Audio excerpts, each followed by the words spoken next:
নমস্কার। আমি স্বরচিত গল্প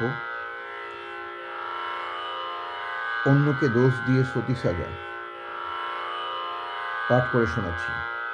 সজল ঘুণাক্ষরেও জানত না যে তার কাকার বৌমা তাকে বদনাম দেবে।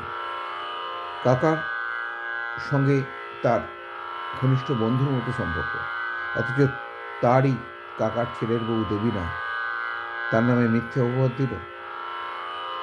নপিসির নাতনির বিয়ে উপলক্ষে সজল গাড়ি নিয়ে মাঝপথে কাকার পরিবারের সবাইকে তুলে নিয়ে বহু দূরের গ্রামে নপিসির বাড়িতে গিয়েছিল। দুপুরে খাওয়ার পর নিজের ব্যাগ থেকে মোবাইল বার করতে সে ব্যাগের ওপর এসে পড়া দেবীনার হাত সরিয়ে হেসে বলল, এখনই ঘুম? তড়াক করে বিছানায় উঠে বসে দেবীনা বলল, শোনো, গায়ে হাত দেওয়া আমি পছন্দ করি না। সজল কোনো কথা বলল না। ও বুঝতে পারেনি এইটা নিয়ে দেবীনা ওকে পরে অপদস্থ করবে। ফেরার পথে যখন ওরা গাড়ি নিয়ে ফিরছে, কাকা বলল, এই সজল, তুই গাড়িতে ড্রাইভারের পাশে বসে যাচ্ছিস, ভুলেও যেন ঘুমিয়ে পড়িস না। সজল ভাবলো, ঘুম আটকানোর একটাই পথ, কিছু মন ভালো করা গান গাওয়া, কিছু রবীন্দ্রসঙ্গীত, কিছু ভজন, এই সমস্ত গাইল।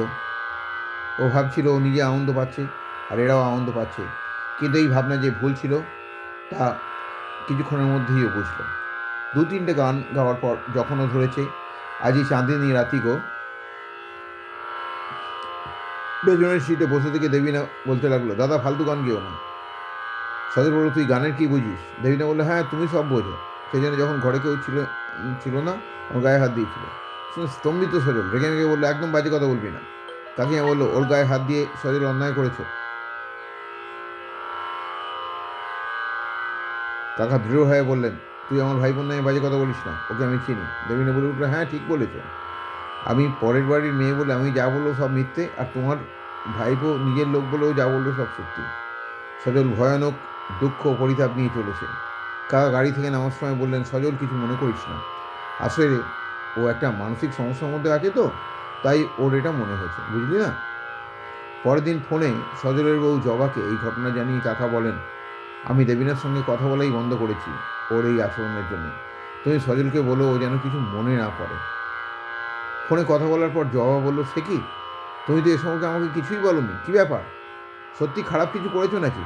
সজল বলল, তোমার শুনে খারাপ লাগবে বলেই বলিনি। তুমি আমাকে চেনো তো না চেনো না? সজল প্রচণ্ড খেপে গিয়ে বলল, ওই মেয়ের মুখ দেখবো না আমি। জবা বলল, সামনে দেখলেও চিনবে না যদি তোমার এতটুকু লজ্জা থাকে। সজল ভয়ানক মানসিক যন্ত্রণার মধ্যে চলেছে। না, ওই মেয়ের মুখোমুখি হলে নিজেকে সে দূরেই রাখবে। যদি তা না করতে পারে তবে সে নিজেকেই ক্ষমা করতে পারবে না। নমস্কার।